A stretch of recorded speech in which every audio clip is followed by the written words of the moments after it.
पण स्वारगेटच्या स्टेशनच्या ऐवजी थोडंसं पुढं उतरलं आणि स्वारगेट तिकडे आतमध्ये. स्वारगेटला जाण्यासाठी एकच मार्ग आहे.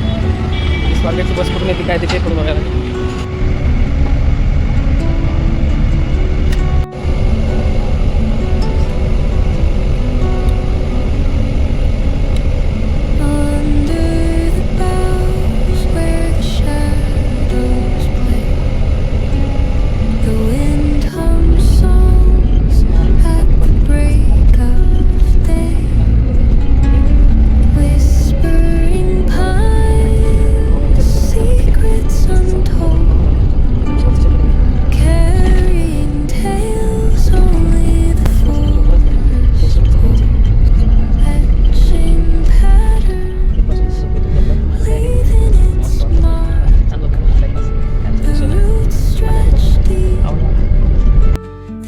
मिनटं थांबायला असं म्हणतात ते.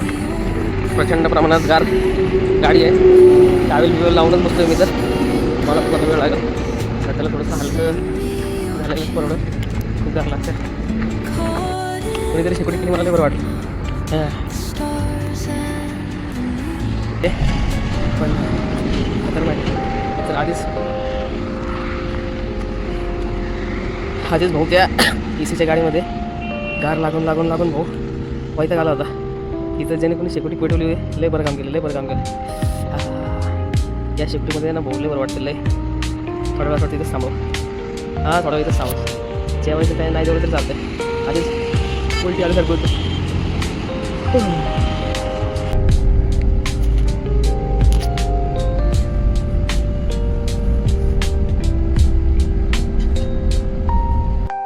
आता आपण हायवेला आलो आहे. हायवेला गेलेलं आहे. आय लव कराड त्या ठिकाणी येऊन थांबलो आणि आता गाडी येणार घ्यायला आपल्याला. फादरला फोन केला होता ते घ्यायला येणार आहे गांधीजीच्या पुतळ्यापाशी. सो तिथं वाट बघायची आता.